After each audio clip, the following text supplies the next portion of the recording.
ओम शांति।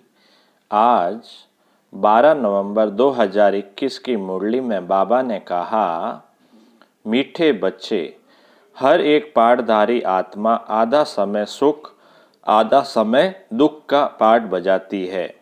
यह भी ईश्वरीय लॉ है। प्रश्न है आज की मुरली का, बाप जो समझाते हैं यह समझानी बच्चों की बुद्धि में यथार्थ रीति कब बैठेगी? बाबा ने उत्तर में कहा, जब बुद्धि शुद्ध बनेगी, जितना जितना जो पुरुषार्थ कर खाद निकालते जाएंगे उतना बाप की समझानी बुद्धि में बैठती जाएगी। अभी तक बच्चे सतों तक भी मुश्किल पहुँचे हैं। हर एक का पुरुषार्थ अपना है, कोई सतो है तो कोई तमो भी है, लेकिन बनना है सतो प्रधान। आज की मुरली का गीत है, दूर देश का रहने वाला। अब सुनते हैं मुरली विस्तार से। ओम शांति। जब मेले व प्रदर्शनी में बच्चे समझाते हैं तो जो समझाने लायक बातें हैं वह जरूर समझानी पड़े। इसमें यह तो जरूर समझाना पड़े कि सब ब्रदर्स आत्माओं का बेहद का बाप एक ही है। यह भी पूछना पड़ता है कि भारत का आदि सनातन धर्म क्या है। वे तो आदि सनातन हिंदू ही समझते हैं। इस्लामी, बौद्धि, क्रिश्चियन आदि को मालूम है कि हमारा धर्म किसने और कब स्थापन किया। भारतवासियों का हिंदू धर्म है व देवी देवता। यह किसने और कब स्थापन किया, यह भारतवासी बिल्कुल ही नहीं जानते। यह बिल्कुल जरूरी बात है समझाने की। यह किसके भी ध्यान में नहीं आता है।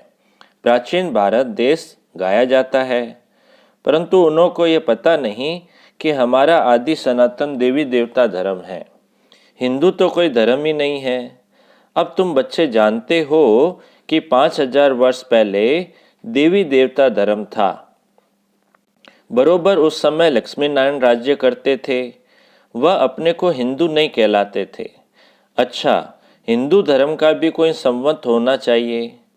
विक्रम संवत जो कहते हैं, हो सकता है जब से देवताएं वाम मार्ग में जाते हैं तो अपने को हिंदू कहलाना शुरू करते हो, तब से विक्रम संवत भी कहते हो, तो आधा आधा हो गया।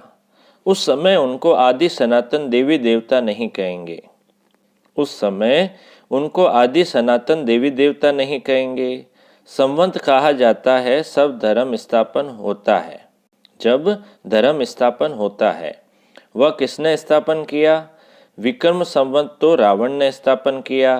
उस समय सबके कर्म विकर्म होते रहे। कर्म अकर्म विकर्म नाम तो है ना। तो विक्रम राजा का भी संवत चलता है, वह हो गया आधा समय। अब यह विक्रम संवत हिंदुओं का संवत तो नहीं है। तो यह पूछना चाहिए कि भारत का आदि सनातन देवी देवता धर्म कब स्थापन हुआ, मालूम तो पड़े ना। ये बहुत नाजुक बातें हैं। जब ये मालूम पड़े तब हिसाब लगा सके कि नई दुनिया थी, फिर दिन रात जरूर होते हैं, आधा आधा जरूर होगा। यह एक ईश्वरीय लॉ है। यह समझानी देना है जरूर। ऐसा कभी कोई ने समाचार नहीं दिया है। क्रिश्चियन का भी आधा सुख आधा दुख का पाठ चलेगा। ये जो हम समझाते हैं इसमें सारी हिस्ट्री ज्योग्राफी आ जाती है। मनुष्य जो भी आते हैं उनको दुख सुख का पाठ मिला हुआ है। एक दो जन्म लिए आएंगे तो भी आधा आधा होगा। यह एक ईश्वरीय लॉ है। प्रदर्शनी में जब सुनते हैं अच्छा अच्छा करते हैं, बाहर निकलने से ही भूल जाते हैं। बिरला कोई ध्यान देते हैं, कोई 1 मास आकर भी गुम हो जाते हैं, कोई 10 मिनट समझते, कोई 1 घंटा, कोई तो कुछ समय आकर चलते चलते थक जाते हैं। ऐसे सेंटर्स पर होता रहता है। कैसे देवी संप्रदाय बन रहे हैं, ऐसे सेंटर्स पर होता रहता है। कैसे देवी संप्रदाय बन रहे हैं, यह भी वंडर है। नई दुनिया का धर्म पुरानी दुनिया में स्थापन हो रहा है। यह बातें तुम बच्चों की बुद्धि में आती है। बाप द्वारा तुम अपने 84 जन्मों को जान चुके हो। बाप कहते हैं मैं 84 जन्मों की कहानी सुनाने आता हूँ, तो जरूर पिछाड़ी में ही आकर सुनाएंगे ना। द्वापर के बीच में तो सुना न सके, जबकि पिछाड़ी वाले जन्म अभी लिए नहीं हैं। राजयोग का ज्ञान द्वापर में मिल न सके, महाभारत लड़ाई भी द्वापर में लग न सके। महाभारत लड़ाई के बाद ही सत्युग स्थापन होता है, अर्थात देवी देवता धर्म स्थापन होता है। उनसे पहले ब्राह्मण धर्म स्थापन होता है, तो जरूर ब्रह्मा द्वारा स्थापन करते होंगे, तो ब्राह्मण जन्म लेते होंगे ना। विराट रूप जो दिखाया है उनमें शिव को भी नहीं दिखाया है, तो ब्राह्मणों की चोटी भी नहीं दिखाई है। प्रदर्शनी में भी विराट रूप वाला चित्र होना जरूरी है। ब्रह्मा द्वारा पहले जरूर ब्राह्मण रचेंगे, फिर वह ब्राह्मण कब और कहाँ रचते हैं। ब्राह्मणों का है संगम, शूद्रों का है कलयुग। अब तुम अपने को कहलाते हो प्रजापिता ब्रह्मा कुमार कुमारियाँ। प्रजा माना ही मनुष्य सृष्टि, तो जरूर ब्राह्मण होंगे। क्राइस्ट को क्रिश्चियन धर्म का पिता कहेंगे, यह है प्रजापिता। क्राइस्ट को क्रिश्चियन धर्म का पिता कहेंगे, यह है प्रजापिता। भगवान ब्रह्मा द्वारा मनुष्य सृष्टि रचते हैं, ऐसे नहीं क्राइस्ट द्वारा बोधियों द्वारा रचते हैं। मनुष्य सृष्टि शुरू ही ब्रह्मा से होती है, तो जरूर पहले पहले ब्राह्मण ही रचेंगे। ब्राह्मणों को फिर देवता बनाते हैं। विराट रूप भी भारत में ही दिखाते हैं, और धर्म वाले विराट रूप बना न सके। यह नई नई बातें बाप ही समझाते हैं। नई पॉइंट्स भी निकलती रहती है, पुरानी भी निकलती रहती है, क्योंकि नए नए बच्चों को भी कुछ नई कुछ पुरानी पॉइंट मिलनी चाहिए जो समझे। जब तक अल्फ बे, अल्फ मतलब अल्लाह, बे मतलब बादशाही, जब तक अल्फ बे बुद्धि में नहीं हो तो और क्या समझेंगे। तुम जानते हो अल्प बे किसको समझाना बड़ा सहज है। बाप तो सबका एक है, वह आते भी जरूर है। शिव जयंती भारत में ही मनाते हैं, परंतु भारतवासियों को ये पता नहीं कि शिव जयंती क्या है। परंतु भारतवासियों को ये पता नहीं कि शिव जयंती क्या है। ना ब्रह्मा विष्णु शंकर का पता है, ना श्री कृष्ण का। श्री लक्ष्मी नारायण का राज्य कब था यह भी नहीं जानते। क्राइस्ट होकर गए, उनके पोप की सारी लिस्ट होगी, परंतु भारतवासियों को यह पता नहीं कि ये लक्ष्मी नारायण भी भारत में राज्य करके गए हैं। जो भी चित्र बनाते हैं, पूजा करते, उनका ऑक्यूपेशन बिल्कुल ही नहीं जानते। देवताओं से फिर क्षत्रियों ने राजाई कैसे ली, क्या लड़ाई की? राजाई बदली होती है तो जरूर कोई ने विजय पाई। वहाँ तो ये बात ही नहीं, वह तो अच्छी तरह राज्य देते हैं। मनुष्य तो कितने अंधियारे में है, तुमको कितनी रोशनी मिलती है। ऐसे भी नहीं सब बातें किसको याद रहती है। नहीं तो बाबा ने जो समझाया वह सब प्रदर्शनी में समझाना चाहिए। प्रदर्शनी में एक दिन आते हैं फिर दूसरे दिन आते नहीं। प्रदर्शनी में एक दिन आते हैं फिर दूसरे दिन आते नहीं। कुछ भी पता नहीं पड़ता है कि समझते हैं वा नहीं। ओपिनियन में लिखाना चाहिए कि पहले हमको ये पता नहीं था। ओपिनियन में लिखाना चाहिए कि पहले हमको ये पता नहीं था। क्या पता नहीं था? तो बाबा कहते हैं ओपिनियन में लिखाना चाहिए कि पहले हमको ये पता नहीं था, तो देवी देवता धर्म कहाँ गया? संवत बताओ। हिंदू धर्म कब से शुरू हुआ? हर एक क्या क्या समझाते हैं, ये किसको पता नहीं पड़ता। ओपिनियन रखने वाला भी चाहिए। तुम सिद्ध करके बताते हो। 5000 वर्ष का ये चक्र है, लिखो। संवत आदि का किसको मालूम तो है नहीं। यह बातें कोई शास्त्र में सुनी है, फिर हमने कहाँ से सीखी? तो हमको सिखाने वाला जरूर भगवान होगा। भगवान बिगर ये बातें कोई समझा न सके, वह भी जरूर कोई तन में आएगा। परमात्मा ज्ञान का सागर है। परमपिता परमात्मा ब्रह्मा द्वारा स्थापना करते हैं, आदि मध्य अंत की नॉलेज देते हैं। उनका नाम है शिव। भक्ति मार्ग में उनके ढेर नाम रख दिए हैं। कम से कम 1.5 लाख अपनी अपनी भाषा में उनके नाम रखते हैं। बच्चों को रोज कितना समझाते हैं, परंतु अजुन शुद्ध बुद्धि बने नहीं हैं। पुरुषार्थ करते रहेंगे तो खाद निकल जाएगी। अब तक तो बच्चे सतों तक भी मुश्किल पहुँचे हैं। उसमें भी कोई तमो, सतो प्रधान, सतो, रजो, तमो, इसमें भी नंबरवार है। हर एक का पुरुषार्थ अपना अपना चलता है। इस समय मनुष्यों की है विनाश काले विपरीत बुद्धि। सिर्फ पांडवों की थी प्रीत बुद्धि, उन्हों की विजय हुई। असुर और देवता है दोनों मनुष्य। ऐसे नहीं कि असुरों की कोई भयानक शक्ल होती है, वह तो लड़ाई में गोले, गैस आदि से बचने के लिए ड्रेस पहनते हैं। वह है आसुरी संप्रदाय, तुम हो राम संप्रदाय, क्योंकि तुमने 5 विकार छोड़े हैं। पवित्र बन सारे विश्व पर तुम राज्य करेंगे। तुम्हारी कोई के साथ लड़ाई नहीं है। बाबा कितनी बातें समझाते हैं। कोई मास 2 आकर फिर थक जाते हैं, फिर समझा जाता है तकदीर में नहीं है। साधारण प्रजा में तो आएंगे, प्रजा तो ढेर बढ़ने वाली है। अभी भी देखो प्रजा कितनी है, अभी भी देखो प्रजा कितनी है। किस तरफ अन्न की कमी होने के कारण मनुष्य भूख में भी मर जाते हैं, कोई तरफ बारिश नहीं होने के कारण अकाल भी पड़ जाता है। इसमें गवर्नमेंट क्या करेगी? ये तो नेचुरल कैलेमिटीज़ है। अब तो मूसलाधार बरसात भी पड़ेगी। विनाश तो होना है। तो तुमने जो साक्षात्कार किया है वह सब प्रैक्टिकल में होगा। साक्षात्कार में एक कृष्ण का महल देखेंगे, सारा तो नहीं देख सकेंगे। अच्छा देखेंगे विनाश हुआ, शरीर छोड़ेंगे तो सब कुछ भूल जाएंगे।